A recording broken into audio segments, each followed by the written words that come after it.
दिलजीत के साथ initial years में आपने उनकी मदद की, अब वो एक और अलग किस्म के सुपरस्टार रॉकस्टार बन गए हैं। How is the equation with him? नहीं, मैंने उनकी कोई मदद नहीं करी, उन्होंने मेरी मदद करी। उन्होंने मुझे काफ़ी सारे पैसे दिए थे उस वक्त एल्बम प्रोड्यूस करने के, तो मैंने म्यूज़िक किया उस एल्बम का। One of the finest singers in Punjabi music industry. अब मैंने आपको बताया कि दिलजीत भाई को मैंने रीलॉन्च किया था 2010 में, किसी को नहीं मालूम। पंगा एक गाना हम लोगों ने किया था, और फिर उसके बाद लक 28 कुड़ी था, वो सब मैंने किया और काफ़ी कुछ किया, और मुझे इसका क्रेडिट कभी नहीं मिला। तो हाँ, मैंने उसके लिए कभी भाग दौड़ करी। तो जो इंटरनेशनल विलेजर एल्बम थी जिसमें अंग्रेजी बीट गाना था, उसके राइट स्पीड रिकॉर्ड्स के पास थे, तो वो उनकी प्रॉपर्टी थी। तो उनकी डील हुई होगी कुछ जितने भी पैसों में, तो मुझे उस गाने का कोई पैसा नहीं मिला।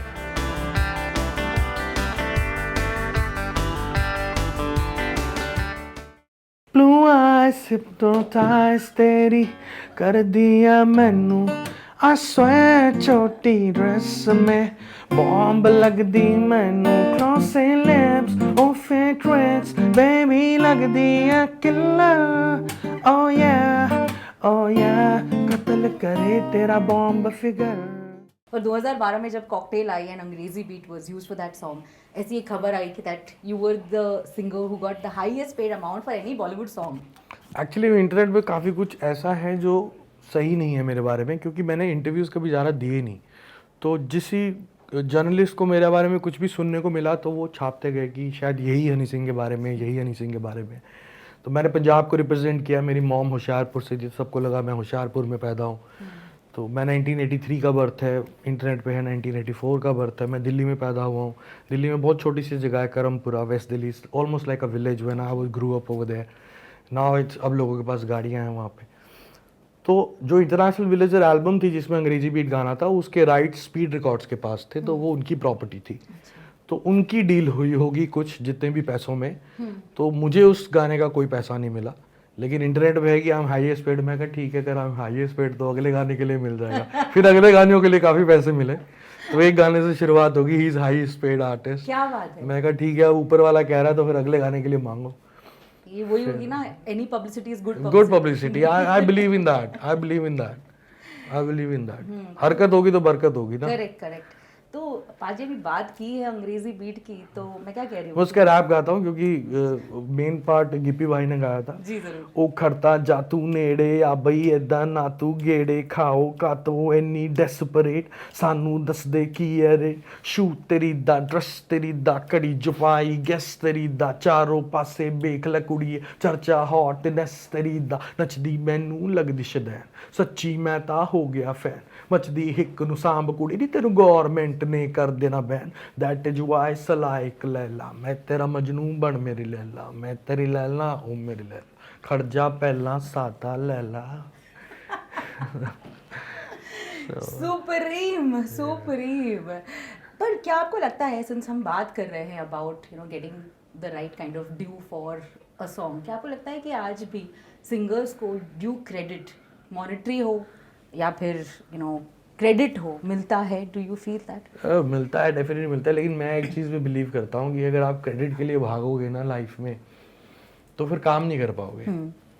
मैंने 2005 से लेके 2012 तक इतना काम किया।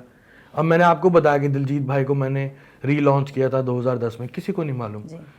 पंगा एक गाना हम लोगों ने किया था, और फिर उसके बाद लक 28 कुड़ी था, वो सब मैंने किया और काफ़ी कुछ किया, और तो मुझे इसका क्रेडिट कभी नहीं मिला। तो हाँ, मैंने उसके लिए कभी भाग दौड़ करी। अगर हम क्रेडिट के लिए भागेंगे तो उसका कोई फ़ायदा नहीं है काम करने का। मेरी सारे भाइयों से यही सजेशन है कि काम करते रहना चाहिए। और आज का दौर ऐसा है कि आजकल तो हर चीज़ का क्रेडिट मिलता है जी। मेरे वक्त में जब सीडीज़ आती थी तो इतना क्रेडिट नहीं मिल पाता था और मेन सिंगर ही हाईलाइट होता था। लेकिन आजकल तो सब कुछ है, एवरीथिंग इज़ देयर। मतलब you can, in India specially, you can tell कि ये गाना किसने लिखा है, ये गाना किसने गाया है, ये गाना म्यूज़िक किसने किया है, मिक्स किसने किया है, मास्टर किसने किया है। आजकल तो बहुत अवेयरनेस हो गई है इस चीज़ की। दिलजीत के साथ इनिशियल ईयर्स में आपने उनकी मदद की, अब वो एक और अलग किस्म के सुपरस्टार रॉकस्टार बन गए हैं। How is the equation with him? नहीं, मैंने उनकी कोई मदद नहीं करी, उन्होंने मेरी मदद करी। उन्होंने मुझे काफ़ी सारे पैसे दिए थे उस वक्त एल्बम प्रोड्यूस करने के, तो मैंने म्यूज़िक किया उस एल्बम का। one of the finest singers in Punjabi music industry, very experimental vocal texture, and zero auto-tuner, and finest and dedicated artist. And it took us around 9 months to 10 months to write and to produce the music for his album, The Next Level. आप ज़रूर जाके सुनिए. और अभी बहुत अच्छी बात होती रहती है मेरी भाई से. ही इज़ इन अमेरिका, लेकिन जब भी कोई गाना आता है उनका तो मैं उनको मैसेज करता हूँ, और जब उनके पास वक्त होता है तो वो उसको पढ़ते हैं और रिप्लाई करते हैं.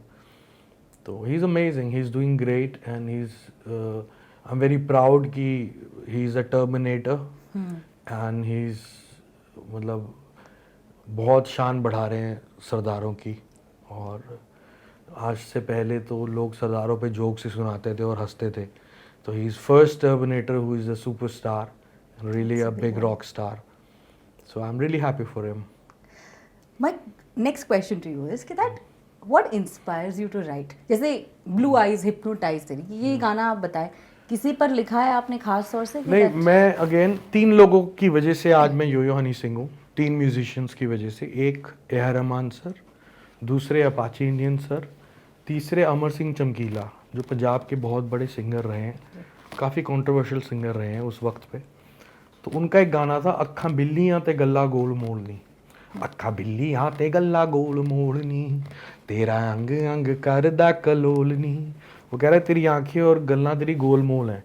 तो फिर वहाँ से आइडिया निकाला था, ब्लू आइज हिप्नोटाइज तेरी कर दी है मैनू. तो वहाँ से रेफरेंस लिया हुआ है उस चीज़ का. इन लोगों को सुना है इतना है. अपना हम लोगों में कुछ नहीं है. अपना हम लोगों में कुछ नहीं है. जो कोई कहे ये मेरी क्रिएशन है, हम लोगों का कुछ नहीं है.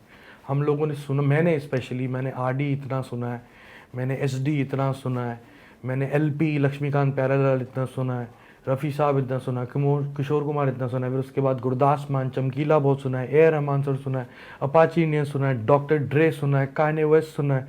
कान्ये वेस्ट का म्यूजिक सुना है, not his lyrics, not his vocals. And Swiss beat सुना है, जस्ट ब्लेज सुना है, टिम्बरलैंड सुना है. तो इन सब का ही एक मिक्स खिचड़ी से मैं बना के आप लोगों के सामने ले आता हूँ. तो वो लगता है ये हनी सिंह का कुछ है. जैसे आपने कहा कि आपके घर पर एक कोना है, वहाँ जाकर आप लिखते हैं. हाँ. पर क्या आप जनरली ट्रैवल करते वक्त या फिर आम तौर पर भी can you just like immediately write down? हाँ, काफ़ी चीज़ें ट्रैवल करते वक्त भी होती हैं.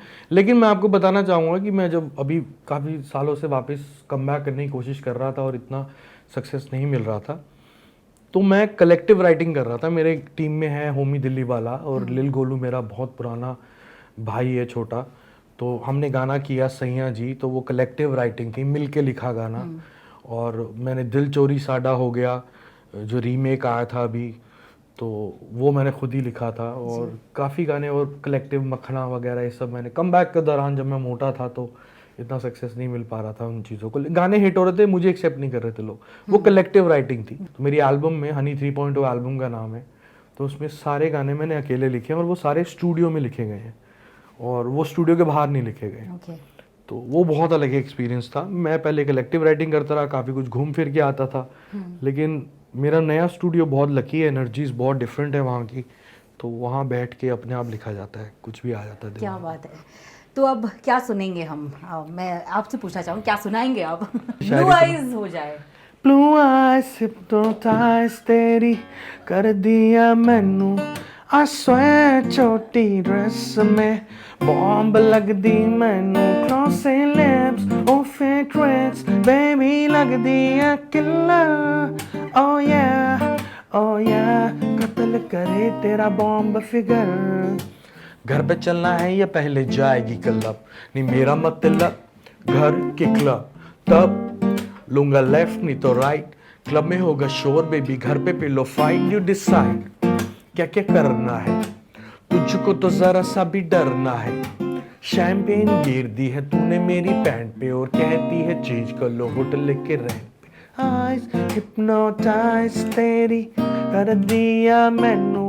I swear छोटी ड्रेस में बॉम्ब लग दी मैनू.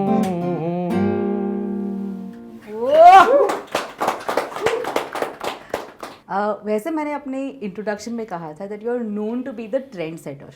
आप अग्री करेंगे कि नहीं? रैप्स, चाहे रैप्स हो, हर एल्बम में यो यो हनी सिंह का गाना होना ही है, एक ऐसा दौर रहा है. यू केम अप विथ धीरे धीरे and then the remix trend opened up. क्या कहना चाहेंगे आप? हाँ, डेफिनेटली कुछ अलग करने की कोशिश करता हूँ, और जो मैं खुद भी कर चुका होता हूँ मैं वो भी दोबारा नहीं करता. मैंने अंग्रेजी बीट किया तो मुझसे बॉलीवुड ने मांगा एक अंग्रेजी बीट और बना दो. मैं कहा नहीं, पार्टी ऑन नाइट ले लो. फिर मुझे बोला पार्टी ऑन नाइट जैसा एक और बना दो. मैं कहा लुंगी डांस ले लो. फिर लुंगी डांस जैसा कहते एक और बना दो. मैं कहा सनी सनी ले लो. फिर कहते सनी सनी जैसा एक और बना दो. मैं कहा 4 बॉटल वोडका ले लो. तो मैंने जो खुद कर लेता हूँ वो भी दोबारा नहीं करने की कोशिश करता, कुछ अलग करने की कोशिश करता हूँ. तो लोगों को कुछ नया लगता है तो लोग कहते हैं हाँ ये नया आ गया, चलो शायद इसको फॉलो तो कर लें. बेसिकली आप स्टीरियोटाइप नहीं होना चाहते? अब मैं नहीं होना चाहता. मैं बहुत कलर्स है मेरे में, तो मैं सारा कुछ करना चाहता हूँ, सब कुछ करना चाहता हूँ.